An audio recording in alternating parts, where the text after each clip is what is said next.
Hello दोस्तों, कैसे हैं आप सभी।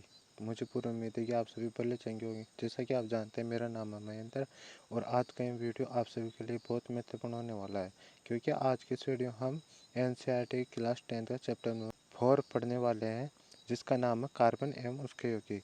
जो भी ए- जिस भी एग्ज़ाम में साइंस से क्वेश्चन पूछे जाते हैं, उसमें कार्बन से एक न एक क्वेश्चन ज़रूर आता है। तो आज के इस वीडियो में हम कार्बन एवं उसके यौगिकों से जो भी क्वेश्चन बनने वाले हैं वो सभी क्वेश्चन डिस्कस कर लेंगे। तो आपका इस चैप्टर को पढ़ने के बाद एक भी क्वेश्चन नहीं छूटेगा। तो शुरू करते हैं आज का इस वीडियो को। तो आज के वीडियो में कार्बन एवं उसके यौगिक जानते हैं। कार्बन एक अधातु, इसका प्रतीक सी होता है।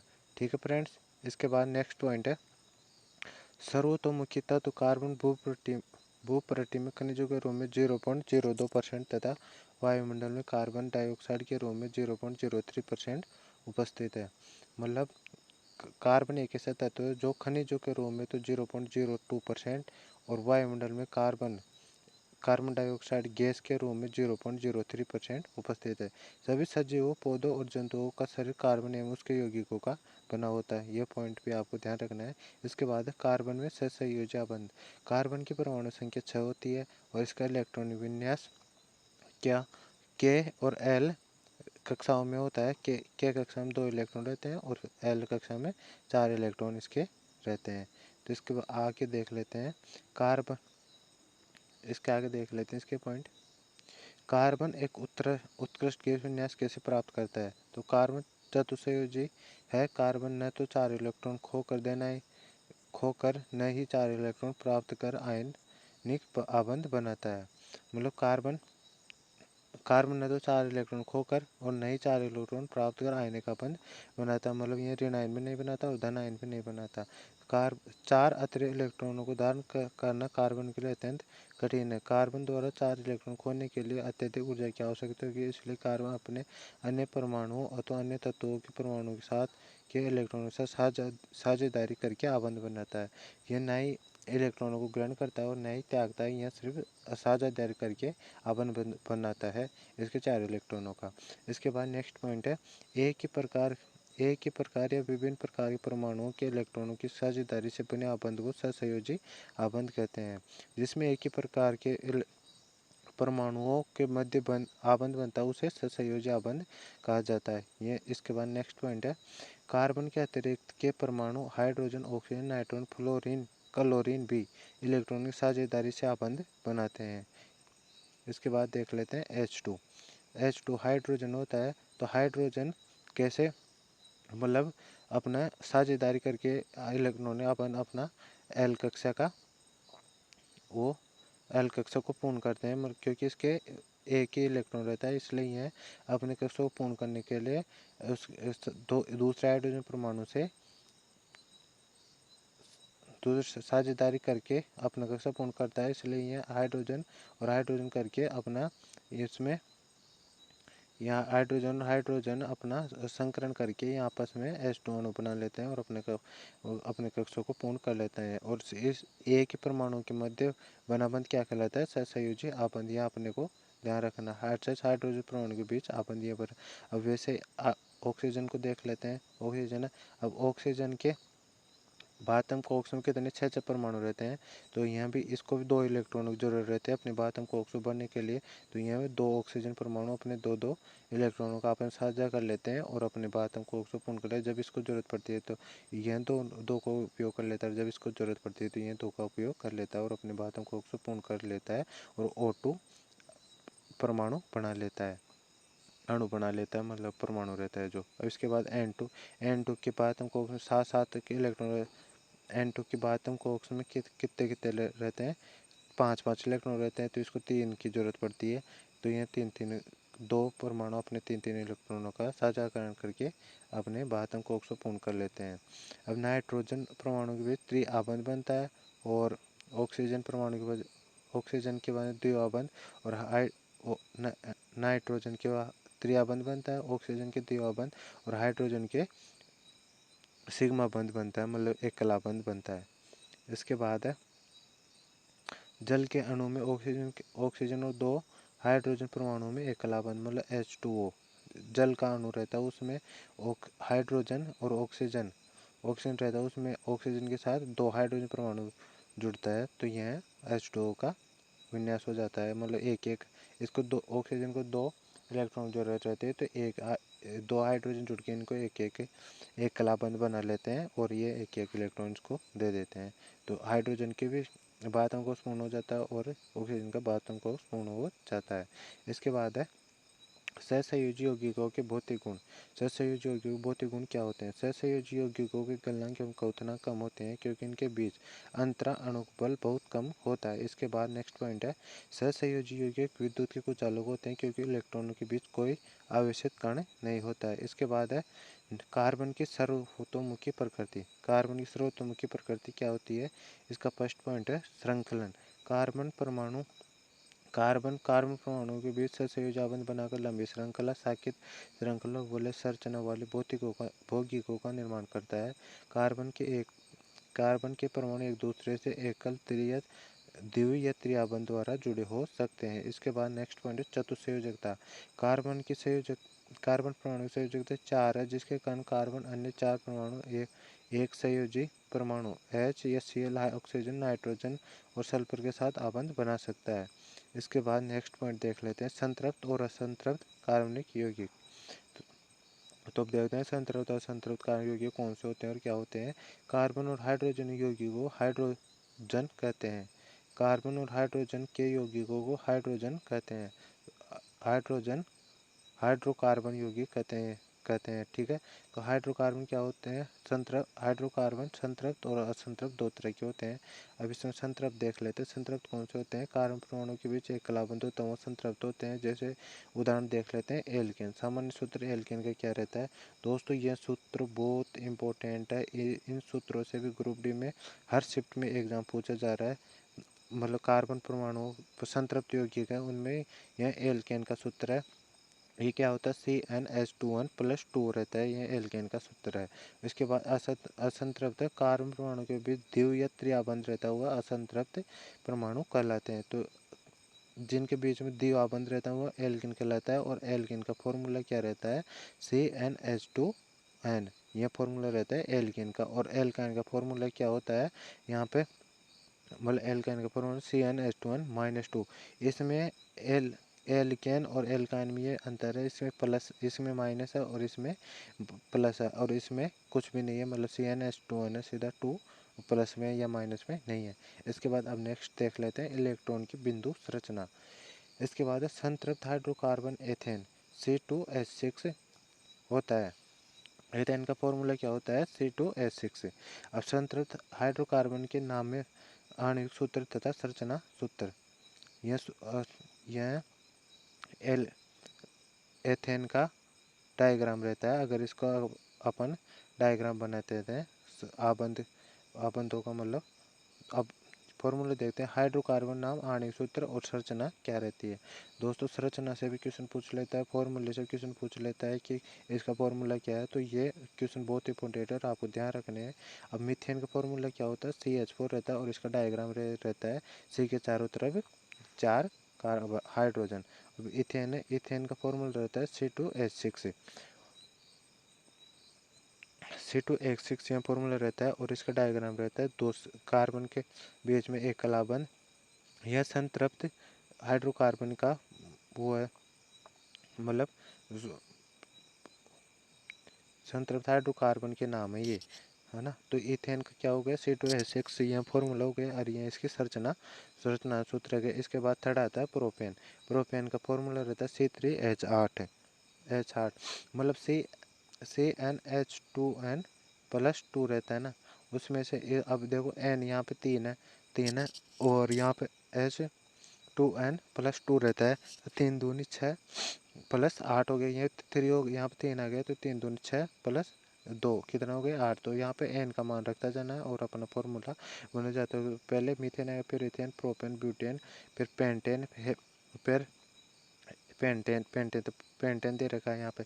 अब इसे ब्यूटेन में 4 आ जाएंगे और 10 आ जाएंगे। ये सीधी श्रृंखला और चारों तरफ इसके एक कार्बन चतुर्संयोजी तो चार चार हाइड्रोजन जोड़ने हैं या कार्बन के साथ उनका बंद बनाना है। अब पेंटेन है, इसमें कार्बन 5 आ जाएंगे और H वो 12 आ जाएंगे। ठीक है फ्रेंड्स। अब इसके बाद है इलेक्ट्रॉन की बिंदु संरचना। यह असंतृप्त हाइड्रोकार्बन आ गया। अब असंतृप्त हाइड्रोकार्बन में एल्किन इथीन आ गया। C2H4 रहता है इसका फॉर्मूला, और एल्काइन एथाइन का क्या रहता है, C2H2 रहता है, क्योंकि इसमें -2 हो जाता है। और इसमें क्या रहता है, इसका फॉर्मूला क्या रहता है, एथीन का एल्किन का फॉर्मूला क्या रहता है, CnH2n। और एल्काइन का क्या रहता है, इसमें -2 लग जाता है एल्काइन के में। तो अब ये देख लेते हैं इनकी ये संरचना है। ये इथीन की संरचना, एल्किन इथीन की, ये एल्काइन इथाइन की संरचना है। और इसका फॉर्मूला ये हो गया C2, इसमें डबल बॉन्ड आता है और इसमें ट्रिपल बॉन्ड आता है, किसमें, एल्काइन में। अब इसका हाइड्रोकार्बन के नाम और कार्बन आणविक सूत्र और संरचना ये है। तो इनके नाम कौन से, एल्किल के देख लेते हैं पहले। एल्किल के हैं, पहले एथेन C2H4 रहता है, इसका फॉर्मूला ये हो गया, आणविक सूत्र हो गया, आणविक सूत्र तो ये हो गया। और इसकी संरचना ये हो गई, प्रोपेन का C3H6 हो गया। और इसका यह आणविक संरचना हो गई, संरचनात्मक सूत्र हो गया ये।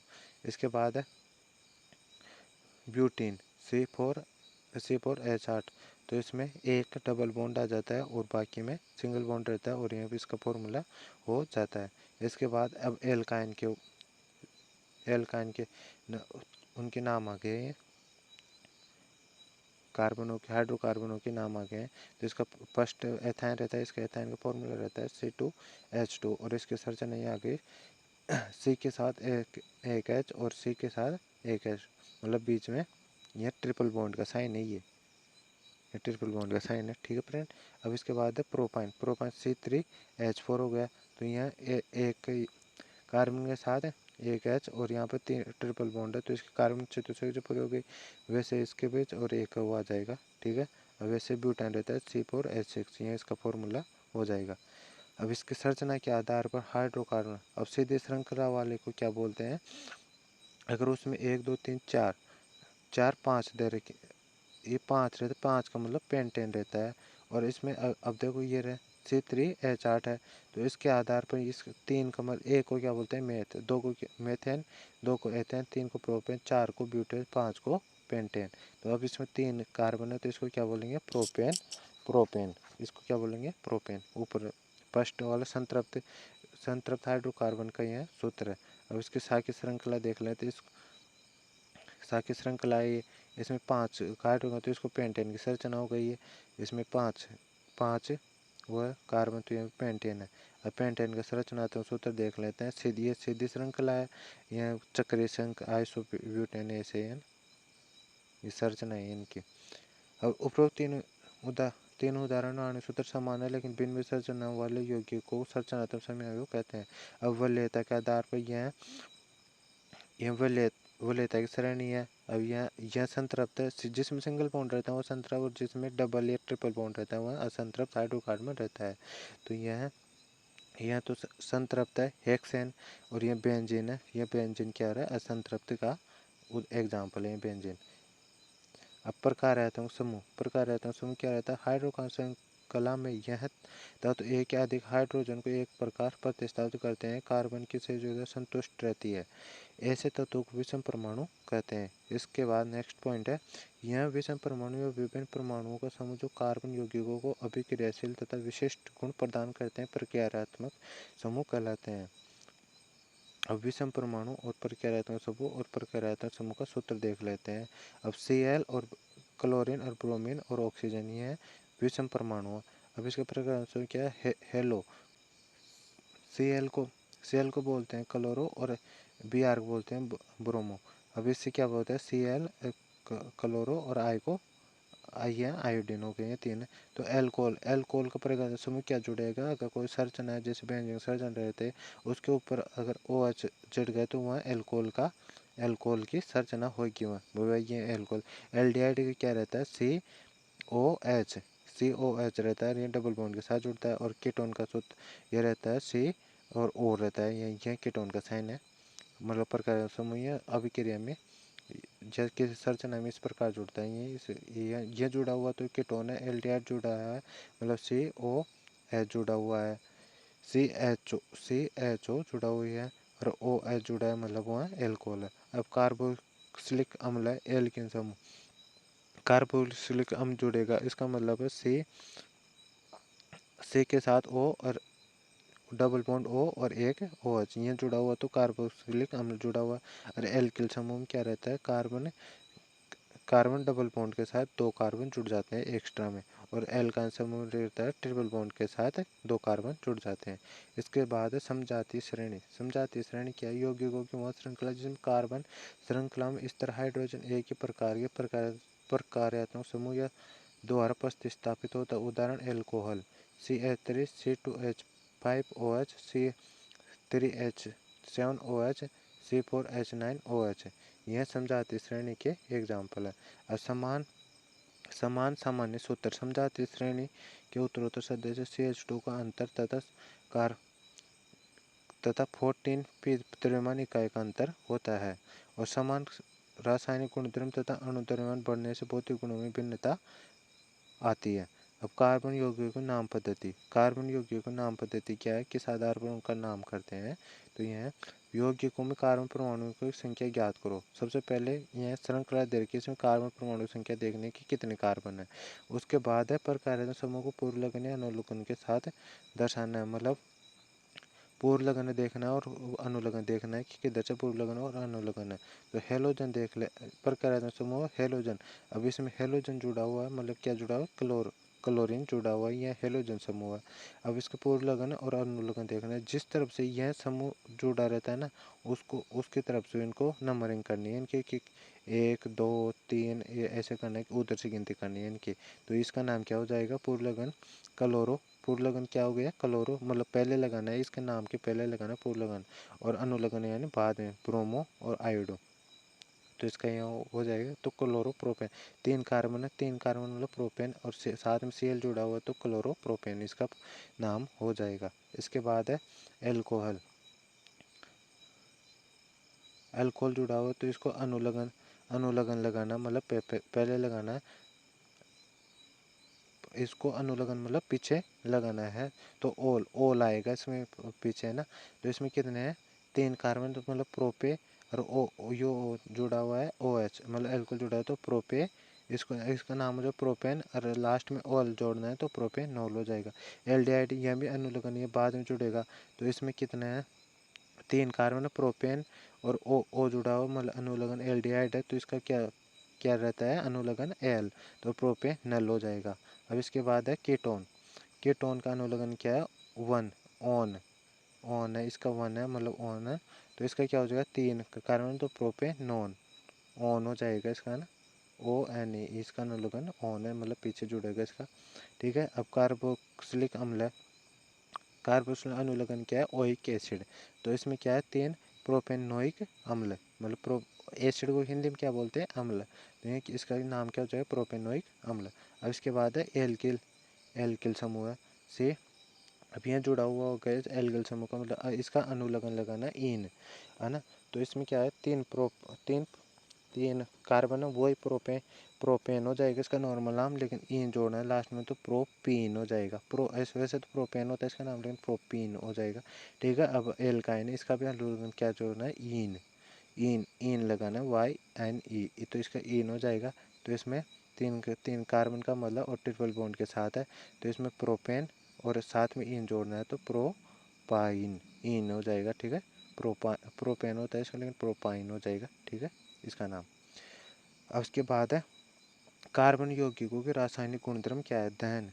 जब कार्बन मीथेन को O2 के साथ दहन कराया जाता है, तो कार्बन डाइऑक्साइड प्लस जल बनता है, और साथ में ऊष्मा और प्रकाश उत्सर्जित होता है। यह कार्बन यौगिकों के रासायनिक गुणधर्म होते हैं।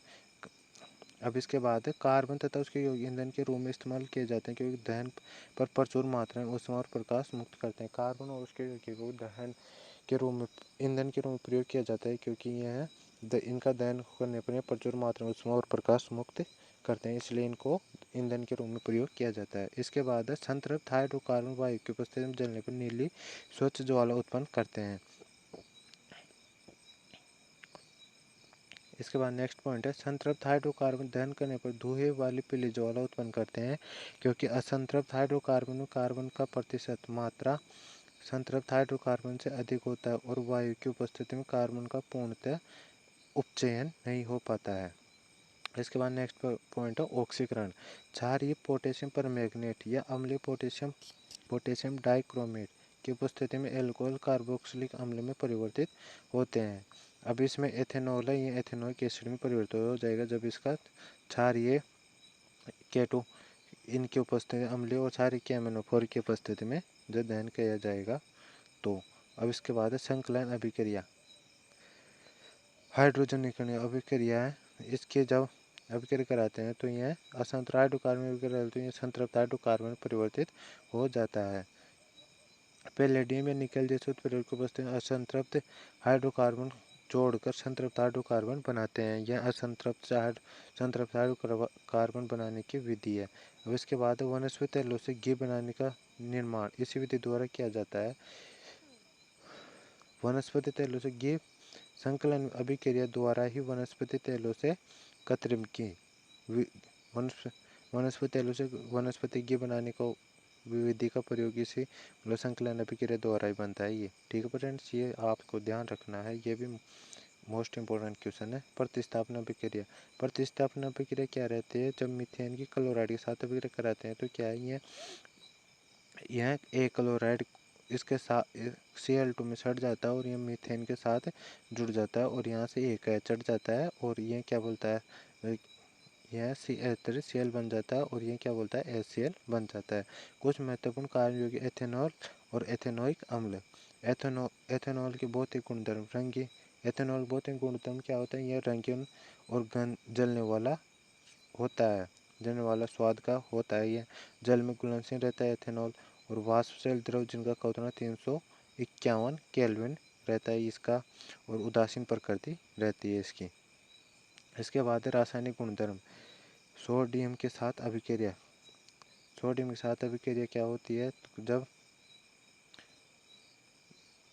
क्या एथेनॉल की जब सोडियम के साथ अभिक्रिया कराते हैं तो क्या बनता है, सोडियम एंथ्रासाइड बनता है। हाइड्रोजन गैस की उपस्थिति में एथेनॉल की जांच क्रिया द्वारा की जाती है। हाइड्रोजन गैस की उत्पत्ति से एथेनॉल की जांच इस अभिक्रिया द्वारा की जाती है। निर्जलीकरण कराने पर क्या बनता है, एथीन बन जाता है जब एथेनॉल का निर्जलीकरण किया जाता है। अब एथेनोइक अम्ल के भौतिक गुणधर्म क्या रहते हैं, एथेनोइक अम्ल आ गया अब है ना। अब एथेनोइक अम्ल भौतिक यह रंगहीन द्रव रहता है, स्वाद में खट्टा और सिरके जैसी गंध आती है एथेनोइक अम्ल में। इसका क्वथनांक कितना रहता है, 391 केल्विन इसका क्वथनांक रहता है और शुद्ध एथेनोइक अम्ल शीतलन करने पर बर्फ की तरह जम जाता है, इसलिए इसे ग्लेशियल एसिटिक अम्ल कहते हैं। रासायनिक गुणधर्म क्या रहता है इसका, एस्टरीकरण अभिक्रिया होती है इसमें।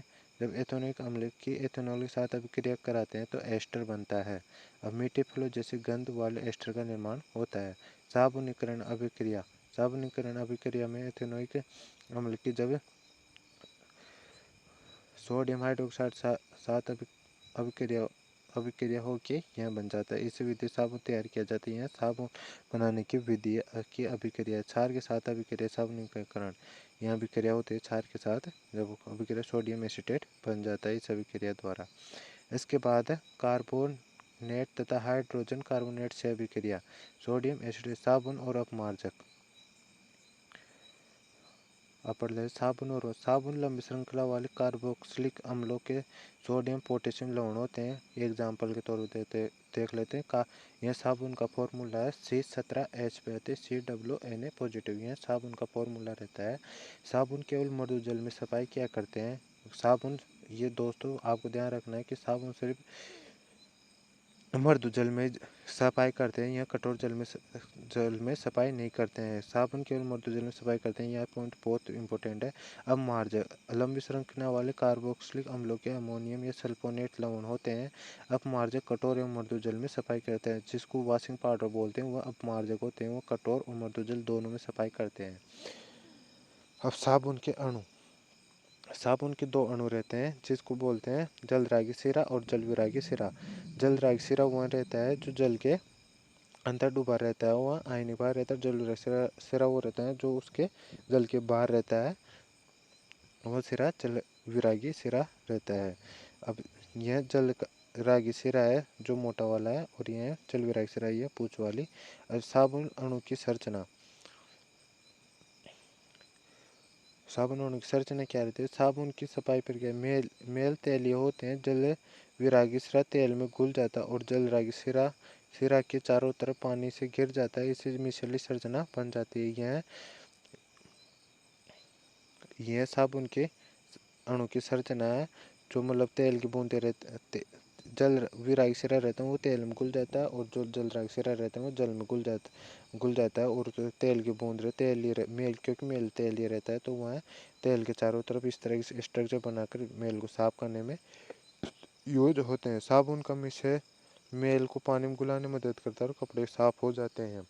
साबुन का मिश्रण रहता है ना, वो मेल को पानी में घुलाने में मदद करता है और कपड़े साफ हो जाते हैं, क्योंकि वो चारों तरफ से उसको घेर लेते हैं और उसको मेल को पानी में घोल देते हैं और अपना हमारे कपड़े साफ हो जाते हैं।